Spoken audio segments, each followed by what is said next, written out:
Assalamualaikum warahmatullahi wabarakatuh. Perkenalkan, nama saya Nija Teresari, stamp G701200015 dan dari kelas C, mata kuliah kimia medisinal. Pada kesempatan kali ini saya akan menjelaskan salah satu jenis obat untuk memenuhi satu tugas terakhir untuk mata kuliah ini, biotransformasi, farmakokinetik, dan juga farmakodinamik dari obat kodein. Oke, saya jelaskan singkat dulu. Jadi kodein ini merupakan obat golongan analgesik opioid yang biasanya digunakan untuk mengatasi masalah batuk, diare, nyeri sedang, dan juga nyeri berat. Yang perlu kita ketahui pertama adalah apa itu nyeri.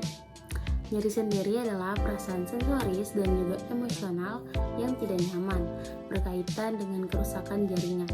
Saat terdapat rangsang yang kuat untuk menimbulkan kerusakan jaringan, maka akan dibebaskan berbagai mediator nyeri dari sel yang rusak. Kodein merupakan salah satu golongan obat analgesik. Lalu analgesik itu apa ya? Nah, analgesik sendiri adalah suatu senyawa yang dalam dosis terapeutiknya dapat meringankan atau menekan rasa nyeri tanpa menghilangkan kesadaran. Berdasarkan mekanisme kerja, pada tingkat molekuler, analgesik itu dibagi menjadi dua golongan, yaitu ada analgesik opioid dan analgesik non-opioid. Seperti yang saya jelaskan di pertama tadi, bahwa kodein masuk pada analgesik yang opioid. Lalu apa sih analgesik opioid? Analgesik opioid adalah obat-obat yang daya kerjanya meniru opioid endogen dengan memperpanjang aktivitas dari reseptor opioid. Tubuh dapat mensintesis zat-zat opioidnya sendiri, yakni zat endorfin, yang juga bekerja melalui reseptor opioid. Endorfin sendiri bekerja menduduki reseptor nyeri di sistem saraf pusat, hingga perasaan nyerinya dapat diblok. Kodein memiliki berat molekul 299,364 gram per mol, dan pemerian dari kodein sendiri yaitu bubuk kristal padat atau putih yang tidak berwarna, tidak berbau, dan memiliki rasa yang pahit. pH dari kodein sendiri adalah 9,8 atau pH basa dan dapat menyublim pada suhu 284 derajat Fahrenheit dan titik didihnya itu 482 derajat Fahrenheit. Kelarutan dari kodein sendiri yaitu larut dalam etil eter, benzen, kloroform, sangat larut dalam etanol namun tidak larut dalam petroleum eter. Bagaimana sih rumus struktur dari kodein itu sendiri? Nah, rumus struktur dari kodein itu seperti ini. Kodein adalah agonis opioid turunan fenatren yang mengubah respon terhadap rasa sakit dengan mengikat reseptor opioid di sistem saraf pusat, sehingga menghalangi jalur nyeri yang naik.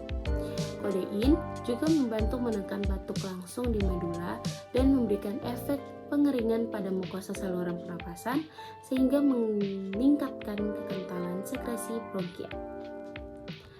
Jika membahas aspek farmakodinamiknya, kodein ini tidak lepas dari mekanisme kerja reseptor opioid, di mana reseptor opioid sendiri merupakan reseptor yang berikatan dengan protein G dan berfungsi sebagai pengatur transmisi sinaptik melalui protein G, yang kemudian akan mengaktifasi protein efektor.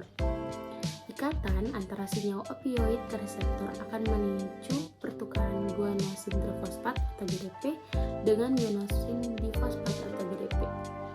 Pembentukan GTP menghambat aktivitas adenylat siklase sehingga menurunkan kadar CAMP intraseluler.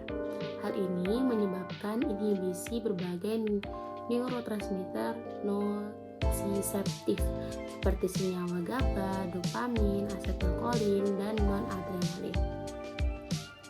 Ikatan opioid pada reseptor juga turut menghambat pelepasan vasopresin, somatostatin, insulin, dan juga glukagon.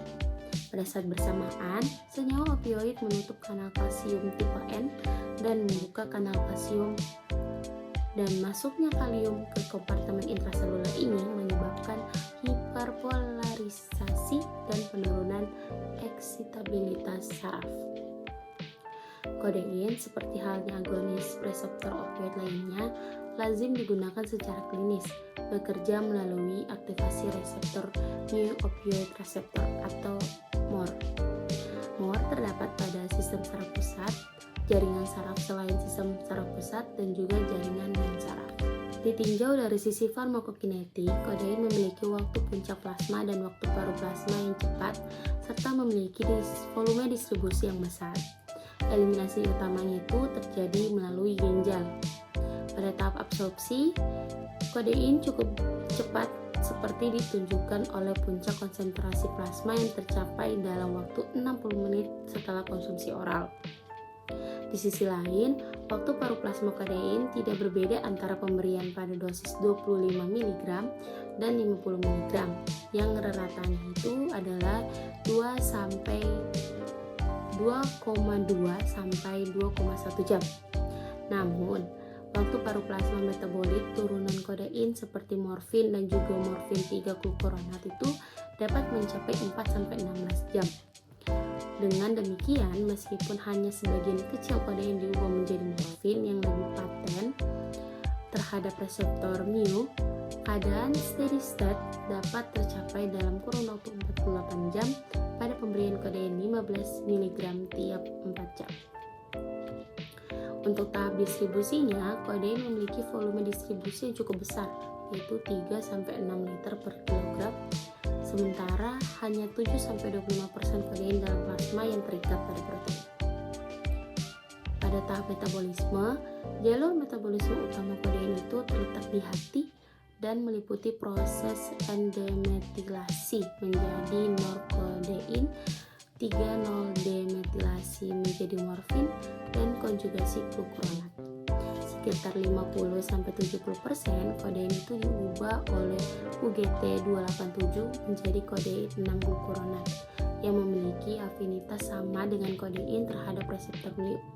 Sementara itu, 10-15% kodein akan mengalami endemetilasi menjadi norkodein oleh CYP3A4. Reseptor turunan morfin mempunyai 3 sisi untuk timbulnya aktivitas analgesik. Yang pertama, struktur bidang datar yang mengikat cincin aromatik obat melalui ikatan van der Waals. Yang kedua, tempat anionik yang mampu berinteraksi dengan muatan positif obat.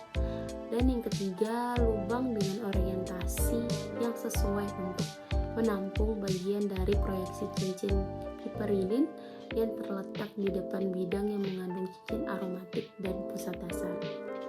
Hubungan struktur dan juga aktivitas morfin, yang pertama itu salah satunya ada fenolik OH,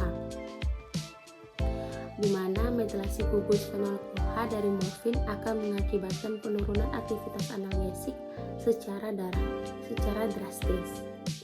Gugus fenolik bebas adalah sangat kristal untuk aktivitas analgesik. Tahap terakhir dalam farmakokinetik adalah eliminasi. Nah, pada eliminasi, hampir 90% dari seluruh dosis kodein yang dikonsumsi mengalami eliminasi melalui urin. Dan sekitar 10% komponen kodein yang keluar melalui urin itu berada dalam bentuk senyawa kodein. Baik, itulah tadi yang bisa saya sampaikan penjelasan saya mengenai obat kodein. Kurang lebihnya mohon dimaafkan. Wassalamualaikum warahmatullahi wabarakatuh.